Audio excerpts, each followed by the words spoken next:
Hello, welcome to my channel. Today we are going to learn listening English with a story. Emily's IELTS journey, a story of determination. Emily knew that the IELTS test was the key to unlocking her dreams. For years, she had envisioned studying abroad, pursuing a master's degree in environmental science in a prestigious university in Australia.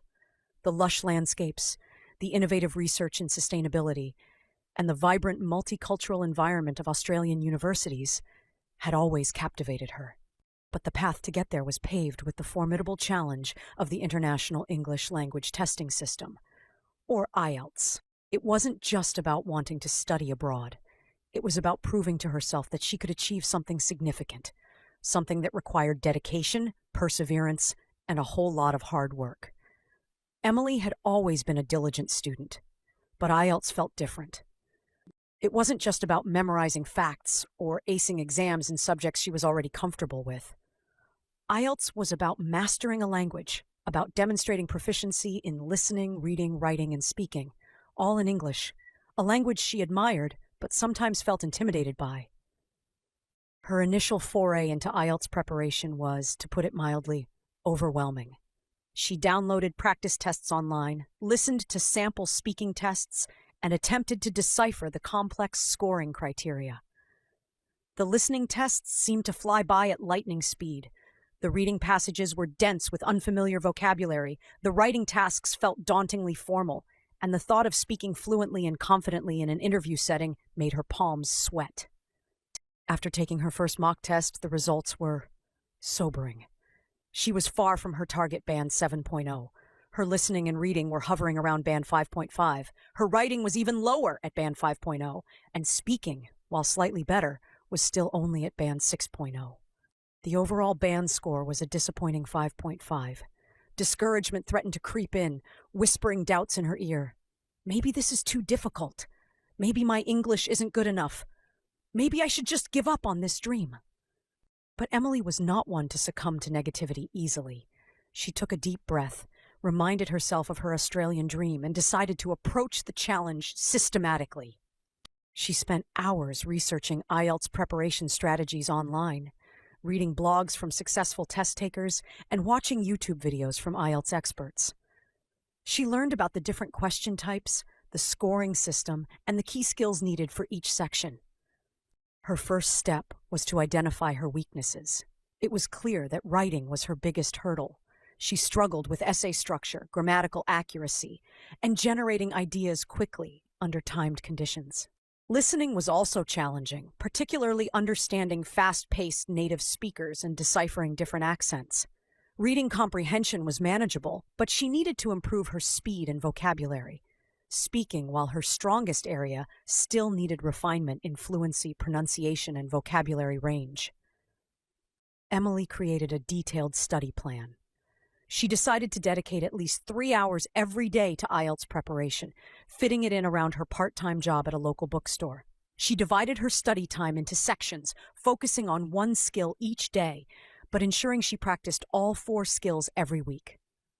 For listening, she immersed herself in English audio. She started listening to podcasts on topics that interested her: science, nature, and current affairs. She watched English movies and TV shows, initially with subtitles, and gradually weaned herself off them, forcing her ears to work harder. She also utilized IELTS listening practice materials, focusing on understanding different accents and question types, and practicing note-taking strategies. She made mistakes, often missing key information or getting distracted, but she persevered, knowing that every listening session was making her ears more attuned to the nuances of the English language. Reading practice involved tackling a wide range of English texts, academic articles, news websites, novels, and IELTS reading practice passages. She focused on improving her reading speed, skimming and scanning techniques, and vocabulary acquisition.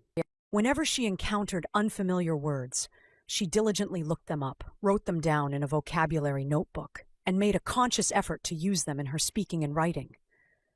She practiced different reading question types, learning to identify keywords, understand paraphrasing, and manage her time effectively under exam conditions. Writing was her biggest challenge, and she knew she needed structured guidance. She enrolled in an online IELTS writing course, which provided her with detailed feedback on her essays and helped her understand the intricacies of task achievement, coherence and cohesion, lexical resource, and grammatical range and accuracy, the 4 key criteria for IELTS writing assessment. She practiced writing essays and reports regularly, focusing on improving her essay structure, developing her ideas logically, and refining her grammar and vocabulary. She diligently reviewed the feedback from her online tutor, identifying her common errors and working systematically to correct them. Speaking practice was initially daunting, but Emily knew it was crucial. She found a language exchange partner online, a native English speaker from Australia who was also learning Vietnamese. They met online twice a week, practicing IELTS speaking questions, providing each other with feedback, and simply conversing in English and Vietnamese. She also recorded herself speaking, listening back to identify areas for improvement in pronunciation, fluency, and grammar. She practiced speaking in front of a mirror, focusing on her body language, eye contact, and overall presentation. The IELTS journey was not without its setbacks. There were days when Emily felt overwhelmed, exhausted, and frustrated by her slow progress. Sometimes, her mock test scores would plateau or even dip slightly, despite her consistent effort. There were moments when she doubted herself, when the dream of studying in Australia seemed distant and unattainable. But Emily refused to give up. She reminded herself of her initial motivation, her passion for environmental science, and her unwavering desire to broaden her horizons. She sought encouragement from her family and friends, who cheered her on and reminded her of her strengths. She celebrated small victories, a higher score in a practice test, a positive feedback on her writing, a smoother conversation with her language partner. These small wins kept her motivated and fueled her determination to keep going. Slowly but surely, Emily started to see progress. Her listening comprehension improved. She could read faster and understand more complex texts. Her writing became more structured and grammatically accurate, and her speaking fluency and confidence grew noticeably. Her mock test scores gradually climbed, inching closer and closer to her target band 7.0. Finally, after months of intense preparation, Emily felt ready to take the official IELTS test. She booked her test date, a mix of nervousness and excitement bubbling within her. On the test day, she walked into the exam center with a deep breath and a determined mindset. She focused on each section, applying all the strategies and techniques she had learned, managing her time effectively, and staying calm and focused despite the pressure. Weeks later, the results arrived online. With trembling fingers, Emily logged in and saw her scores. Listening, band 7.5, reading, band 7.0, writing, band 6.5, speaking, band 7.0, overall band score, 7.0. Tears welled up in her eyes, tears of relief, joy, and overwhelming accomplishment. She had done it. She had achieved her target score. All the hard work, the late nights, the frustrations, the self-doubt, it had all been worth it. She had conquered the IELTS challenge, and in doing so, she had proven to herself that with determination, perseverance, and consistent effort, even the most daunting dreams could be within reach. Emily's IELTS journey was far more than just test preparation. It was a journey of self-discovery, a testament to her resilience, and a powerful reminder that hard work and dedication can indeed pave the way to achieving even the most ambitious goals. As she started her application process to Australian universities, a new chapter was beginning, one built on the solid foundation of her IELTS success, a success earned through countless hours of study, unwavering determination, and a dream that had finally, beautifully, come true. Hope you enjoyed the story. Please like and subscribe to my channel for more. Hello, welcome to my channel. This story provides a good example of a conversation with vocabulary and themes suitable for IELTS Band 7. Remember to practice listening to dialogues like this and identifying the main ideas, details, and the speaker's attitudes and opinions. Good luck. The afternoon sun, mellow and golden, streamed through the kitchen window, illuminating dust motes dancing in the air. Ilara, perched on a stool, meticulously arranged a collection of smooth, gray pebbles on the countertop. Her mother, Anya, stirred a pot on the stove, the fragrant steam of simmering herbs filling the room. "What are you doing, love?" Anya asked, glancing over her shoulder, a gentle smile gracing her lips. Alara looked up, her brow furrowed in concentration. "Sorting my beach finds, Mum. I'm trying to amass the perfect set for my terrarium." Anya chuckled, turning back to her pot. "Terrarium? That's a new pursuit, isn't it? You were just accumulating stamps last month." Alara shrugged, her fingers tracing the cool surface of a pebble. "Stamps are static. Pebbles have stories, Mum. The ocean's been gathering them, shaping them for centuries." Anya leaned against the counter, watching her daughter. "That's a rather romantic notion for a pile of rocks, even if they are quite aesthetically pleasing. But I understand the impulse to assemble things. Humans are natural hoarders, aren't we? In a way." "Not hoarding, Mum, curating," Alara corrected with a playful roll of her eyes. "It's about choosing, selecting, finding the best. It's not just randomly stockpiling." Anya laughed softly. All right, curating, but tell me, what is it you're truly compiling with these pebbles? Just rocks in a glass jar?" Alara paused, considering. "Not just rocks. Memories, I suppose. Each one reminds me of a different day at the beach. The day Leo built that ridiculous sandcastle. The time we saw the seals basking on the rocks. It's like garnering little pieces of time." Anya's smile softened. "That's a lovely way to think about it. I suppose we all gather things in different ways.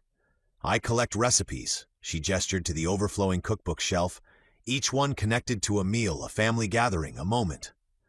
"And Dad collects jokes," Alara giggled. "Terrible ones, mostly." "Indeed," Anya agreed, her eyes twinkling. "But even those, in their own way, compile into a history of our family, don't they? A history of laughter, even if sometimes it's groans." Alara nodded, thoughtfully arranging another pebble. "So it's not just what you collect, but why?" "Precisely," Anya said, turning off the stove. "It's the stories, the connections, the feelings we amass alongside the objects.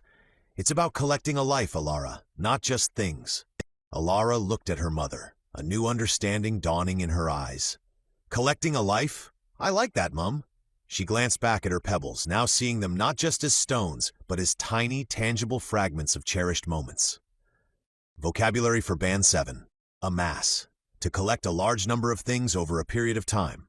Pursuit, an activity that you spend time doing, usually for pleasure. Accumulating, to gradually increase in number or amount. Gathering, to bring things or people together into one place or group. Assemble, to come together as a group, to bring people or things together as a group. Hoarders, people who collect large amounts of something and keep it for themselves, often secretly. Curating, to select, organize, and look after the objects in a collection or exhibition. Stockpiling, to collect a large supply of something for future use. Compiling, to produce a book, list, report, etc., by bringing together different items, articles, songs, etc. Garnering, to collect something, usually information or support. Possible IELTS listening Part 3-4 style questions based on this story. What are the different motivations people have for collecting things, according to the conversation? How does Alara's understanding of collecting evolve throughout the conversation? In what ways can the act of collecting be seen as more than just accumulating objects? Discuss the different types of collections mentioned in the story and what they represent. To what extent do you think collecting is a natural human instinct? Hello, welcome to my channel. Today we are going to learn listening English with a story. Eleanor's City Routine. Chapter 1, The Architect's Day Begins. The gentle, melodic chime of her alarm, set for a civilized 7 a.m., softly permeated the calm of Eleanor Ainsworth's London flat.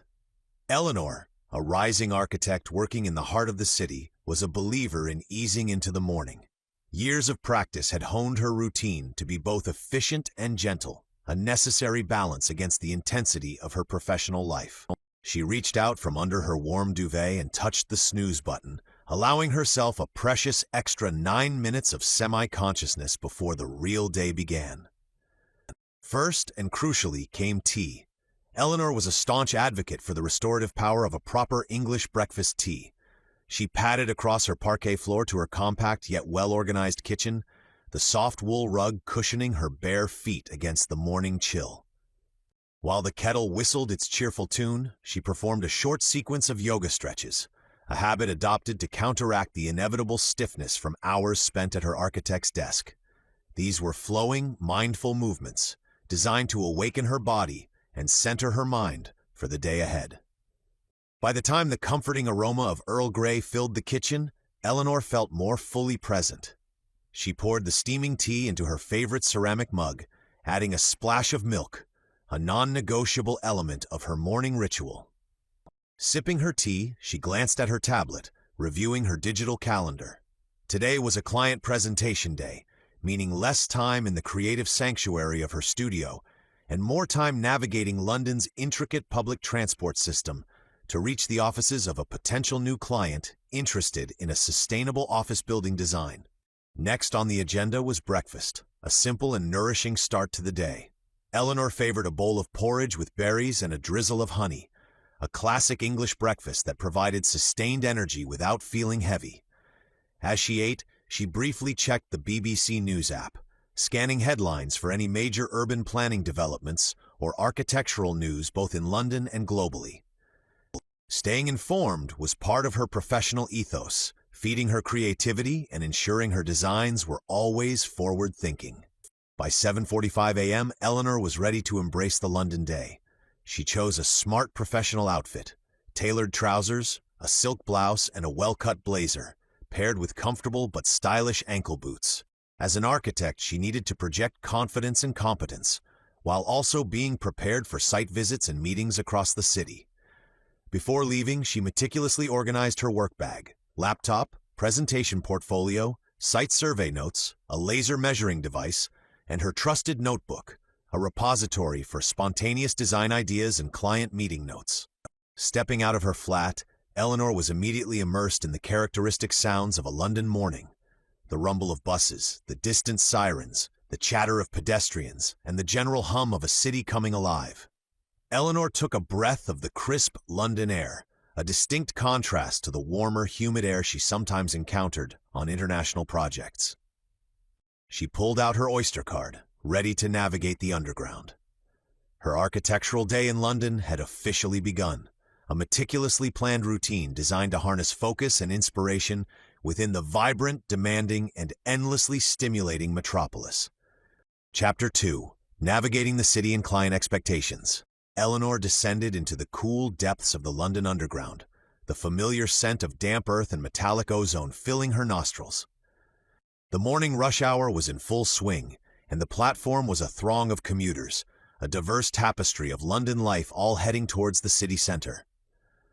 Eleanor navigated the crowds with practiced ease, her Oyster card ready in hand, her mind already shifting to the day's primary focus, the client presentation. The journey on the tube was a study in urban efficiency. Despite the packed carriage, a quiet, almost unspoken understanding prevailed.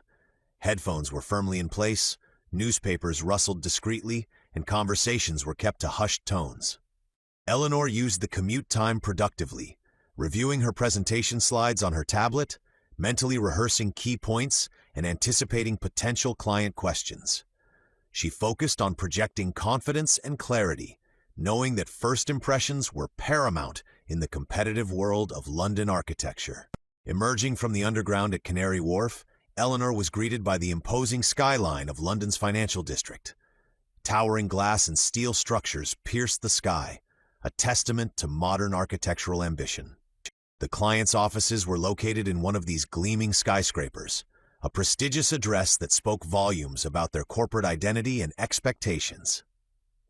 Upon arrival at the client's reception, Eleanor was greeted by a sleek, minimalist space, all polished surfaces and muted tones. She checked in with the receptionist, a composed woman with an air of quiet efficiency, and was directed to a meeting room on the 30th floor. The panoramic views from the room were breathtaking, stretching across the Thames and encompassing iconic London landmarks. Eleanor allowed herself a brief moment to appreciate the vista before refocusing on the task at hand. The client team, a group of 5 senior executives, entered the room precisely on time. The lead executive, Mr. Harrison, a man with a sharp gaze and an air of seasoned authority, greeted Eleanor with a formal handshake. The meeting commenced with polite introductions, but quickly transitioned to the core purpose: Eleanor's architectural proposal for their new sustainable headquarters. Eleanor launched into her presentation, her voice clear and articulate, her demeanor professional yet engaging. She walked them through her design concept, highlighting the innovative sustainable features, the efficient use of space, and the aesthetic vision that aimed to blend modern functionality with a respect for the surrounding urban environment. She used visual aids effectively, showcasing 3D renderings and detailed floor plans, ensuring her presentation was both informative and visually compelling. The client team listened attentively, their expressions ranging from thoughtful consideration to keen interest. Mr. Harrison posed insightful questions, probing into the practicalities of the sustainable technologies proposed, the projected timeline for construction, and the overall budget implications. Eleanor responded with confidence and precision, drawing upon her detailed research and meticulous planning to address each query thoroughly. The presentation extended beyond the allocated hour, a positive sign indicating the client's engagement. Eleanor welcomed the extended discussion, using the opportunity to further elaborate on her design philosophy and demonstrate her deep understanding of their brief. She emphasized her commitment to creating a building that was not only aesthetically striking, but also environmentally responsible and conducive to employee well-being. As the meeting drew to a close, Mr. Harrison offered a subtle but encouraging smile. "Ms. Ainsworth," he said, his tone measured but appreciative, "this is a very impressive proposal. We will need to discuss internally, of course, but your vision aligns strongly with our company's values. We will be in touch within the week." Eleanor left the client offices feeling a cautious optimism. The presentation had gone well, she had answered their questions effectively, and she sensed a genuine interest in her design. However, in the competitive London architectural landscape, nothing was guaranteed. She knew the waiting game had begun, a period of anticipation and uncertainty before she would learn if her carefully crafted proposal had secured her the prestigious project. Stepping back out into the bustling Canary Wharf district, Eleanor felt a surge of energy despite the intensity of the meeting. The London day was now in full swing, the city's vibrant pulse resonating around her. She hailed a taxi, deciding to return to her studio, ready to immerse herself back into the creative process, while the subtle hum of client expectations lingered in the back of her mind. Chapter 3. Back to the drawing board, literally. The taxi journey back to Eleanor's studio in Shoreditch provided a brief interlude between the high-stakes client presentation and the familiar rhythm of her creative workspace. London's diverse streetscape unfolded outside the window, a mix of modern skyscrapers gradually giving way to the more eclectic, brick-built charm of East London. Eleanor used the time to mentally deconstruct the client meeting, replaying key exchanges, and noting down any follow-up actions that might be required, even before hearing back from Mr. Harrison and his team. She was a meticulous professional, and proactive preparation was ingrained in her work ethic. Her studio was located in a converted warehouse, a space she shared with two other freelance creatives, a graphic designer and a textile artist. The open-plan layout fostered a sense of community and collaborative energy, a welcome contrast to the often isolating nature of freelance work. Eleanor's corner of the studio was defined by a large, reclaimed wooden desk, strewn with architectural models in various stages of completion, stacks of technical drawings, and a comforting clutter of design magazines and sketchbooks. Natural light flooded in through the warehouse's expansive windows, illuminating the creative chaos with a soft, diffused glow. Stepping into the studio, Eleanor was immediately enveloped by the familiar, comforting atmosphere. The gentle hum of conversation between her studio mates, the soft background music playing from a shared speaker, and the tangible sense of creative energy in the air. It was her sanctuary, her space to breathe and bring her architectural visions to life. She greeted her studio mates, Liam the graphic designer and Sarah the textile artist, with a brief but friendly exchange, catching up on their morning's progress before settling back into her own work. Despite the lingering anticipation about the client presentation outcome, Eleanor knew she couldn't afford to dwell on it. She had other projects demanding her attention, deadlines looming, and creative momentum to maintain. She decided to shift her focus to a smaller but equally engaging project, the design of a community garden pavilion for a local neighborhood association. It was a pro bono project, a way for her to give back to the community and exercise a different kind of creative muscle, one less constrained by commercial pressures and corporate expectations. Eleanor spread out the site plans for the community garden on her desk, her mind already buzzing with ideas. She envisioned a pavilion that was both functional and aesthetically pleasing, a welcoming space for community gatherings, workshops, and quiet contemplation within the urban green space. She started sketching in her notebook, letting her ideas flow freely, exploring different forms, materials, and spatial configurations. She considered using reclaimed timber and incorporating green roof elements, aligning with the sustainable principles that underpinned all her designs. As she sketched, Liam, her graphic designer studio mate, approached her desk, a slightly furrowed brow on his face. "Elle," he began, using his usual abbreviation of her name, "are you having trouble with the printer again? It's jammed, and I can't seem to clear it." Eleanor sighed inwardly. The temperamental shared printer was a recurring source of minor studio disruptions. "Let me take a look," she said, pushing back her chair and abandoning her sketches for a moment. Collaborative problem-solving was also part of the studio dynamic. Together, they wrestled with the recalcitrant printer, eventually diagnosing a paper jam deep within its mechanisms. It took a few minutes of careful maneuvering and shared frustration, but they finally managed to clear the jam and coax the printer back to life. It was a small, slightly irritating interruption, but also a welcome break from the intense concentration of architectural design. Returning to her desk, Eleanor felt a renewed sense of focus. The brief printer-related detour had cleared her head, allowing her to approach her pavilion design with fresh eyes. She picked up her pen again, the blank page now feeling less daunting, more like a canvas waiting to be filled with architectural possibilities. The London day outside continued its busy rhythm, but within her studio corner, Eleanor was immersed in her own creative world, sketching, designing, and building architectural visions, one line at a time, regardless of client outcomes or printer malfunctions. Chapter 4: Lunch Break and Design Breakthroughs. The morning in the studio unfolded with a productive hum. Liam, the graphic designer, was engrossed in creating a vibrant branding package for a new vegan cafe, his desk a colorful explosion of mood boards and digital mock-ups. Sarah, the textile artist, was meticulously hand-dyeing lengths of silk, the rich hues of indigo and ochre emanating from steaming vats in a corner of the studio designated for messy creative processes. Eleanor, meanwhile, was deeply immersed in her pavilion design, the initial freehand sketches evolving into more detailed technical drawings on her drafting tablet.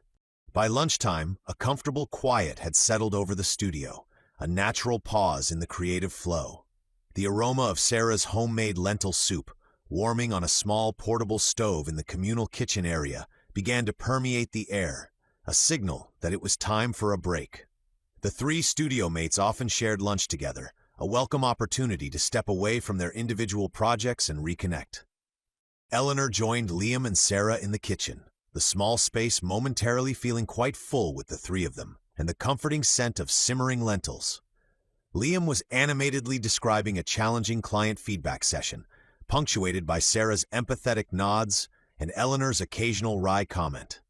The lunchtime conversations were often a mix of work-related anecdotes, creative industry gossip, and general life updates, a microcosm of London's vibrant, interconnected creative community. Over steaming bowls of soup and crusty bread, the conversation shifted to Eleanor's morning presentation. "So how did it go with the corporate giants?" Liam asked, his eyebrows raised in mock seriousness. "Did they appreciate your sustainable vision, or were they just fixated on the bottom line?" Eleanor chuckled. "It's hard to tell definitively, but I think it went reasonably well," she replied, taking a spoonful of soup. "They asked good questions, seemed engaged with the sustainability aspects, and the meeting ran over time, which is usually a positive sign." She consciously tempered her optimism, knowing the unpredictable nature of client decisions. Sarah, ever the pragmatist, offered her perspective. "Don't get your hopes up too high just yet," she cautioned gently. "Corporate clients can be fickle, but even if this one doesn't pan out, the presentation itself is valuable experience, and you've got a fantastic design portfolio building up." Eleanor appreciated Sarah's grounded advice. "You're right, of course," she agreed. "Regardless of the outcome, I'm proud of the proposal. And honestly," she added, gesturing towards her desk laden with pavilion sketches, "I'm finding myself more creatively energized by this community garden project right now anyway." The conversation then naturally segued into the community garden pavilion, with Liam and Sarah offering insightful suggestions and alternative perspectives on Eleanor's initial design ideas. Liam, with his graphic design background, offered advice on visual accessibility and signage within the pavilion space. Sarah, with her textile artist's eye for texture and material, suggested incorporating natural, locally sourced materials and considering the integration of climbing plants and green walls to further enhance the pavilion's connection to the garden environment. These informal lunchtime brainstorming sessions were an invaluable aspect of the studio dynamic. The cross-pollination of ideas from different creative disciplines often sparked unexpected breakthroughs and enriched each individual's work. Eleanor listened attentively to Liam and Sarah's suggestions, her mind already weaving their feedback into her evolving pavilion design. Lunch break concluded, and the studio settled back into its afternoon rhythm. Fueled by soup and stimulating conversation, Eleanor returned to her desk, her sketchbook now open at a fresh page. Inspired by Sarah's material suggestions, she started to explore incorporating natural timber cladding and a living roof into the pavilion design, sketching out new iterations, refining proportions, and considering the play of light and shadow within the structure. As she worked, a new design direction began to emerge, a more organic, nature-integrated concept that felt both aesthetically compelling and deeply resonant with the community garden's ethos. The afternoon sun streamed through the warehouse windows, illuminating Eleanor's desk as the pavilion design, sparked by lunchtime conversation and fueled by creative energy, began to take on a life of its own. Chapter 5, Seeds of Success and City Skylines. The week that followed was a blend of focused studio work and quiet anticipation. Eleanor continued to refine the community garden pavilion design, incorporating Liam and Sarah's suggestions and allowing the project to evolve organically. She also diligently followed up on the corporate headquarters presentation, sending a polite thank you note to Mr. Harrison and his team and subtly reiterating her enthusiasm for the project. The waiting game, however, was still in play, and Eleanor consciously channeled her energy back into the tangible creativity of her studio work, finding solace in the familiar rhythm of design and creation. One afternoon, as Eleanor was meticulously adjusting the digital model of the pavilion, her phone buzzed with an incoming call. The caller ID displayed Harrison Corp. Her heart skipped a beat. She took a deep breath and answered the call, her voice composed and professional. "Eleanor Ainsworth speaking," she said, her tone measured. "Ms. Ainsworth, good afternoon. This is Mr. Harrison from Harrison Corp.," a familiar voice replied. "I'm calling with some good news. Following our internal discussions, we are delighted to inform you that we have decided to proceed with your architectural proposal for our new headquarters." A wave of relief and exhilaration washed over Eleanor, so potent it almost made her lightheaded.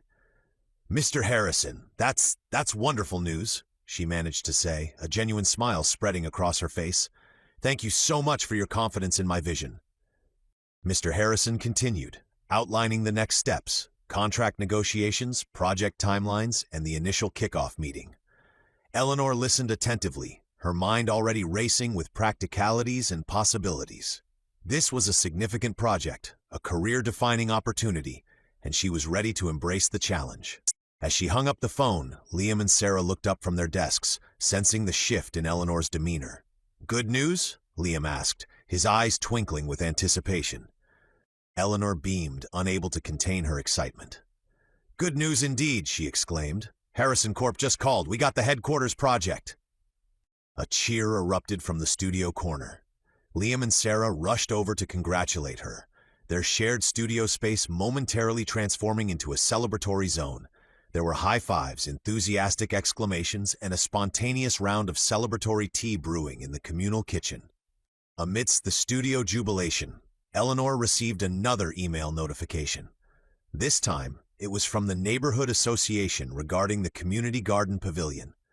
They had reviewed her revised design proposal, incorporating the natural materials and green roof elements, and were not only delighted, but eager to move forward with the project. Funding had been secured, and they were ready to schedule a community consultation meeting to finalize the details and set a construction timeline. Eleanor stared at the email, a profound sense of satisfaction settling within her. In the space of an hour, she had received confirmation of both a major professional triumph and a deeply meaningful community project moving forward. It felt like a validation of her hard work, her creative vision, and her commitment to both large-scale architectural ambition and grassroots community engagement. Later that evening, as the London skyline twinkled outside her studio window, Eleanor stayed behind after Liam and Sarah had left, wanting to savor a quiet moment of reflection amidst the day's exhilarating news. She looked around her studio corner, at the architectural models, the sketches, the tangible evidence of her creative journey. She had come to London with ambition and a portfolio, and through dedication, collaboration, and a passion for her craft, she was building a thriving career, one design at a time. She opened her sketchbook, the page falling open to her latest pavilion sketches. She picked up her pen, not to sketch new ideas, but to simply appreciate the lines and forms that had emerged from her creative process. The Community Garden Pavilion, a small-scale project in the grand scheme of London architecture, felt just as significant as the towering corporate headquarters. Both projects represented different facets of her architectural ethos: sustainability, community, and the power of design to shape spaces and lives in meaningful ways. As the city lights twinkled outside, Eleanor smiled, a quiet, confident smile that reflected not just professional success, but a deeper sense of purpose and fulfillment. Her London architectural journey was well underway, a journey paved with hard work, creative passion, and the quiet satisfaction of seeing her visions take shape against the backdrop of the vibrant, ever-evolving city skyline. Hope you enjoyed the story. Please like and subscribe to my channel for more stories like this. Thank you.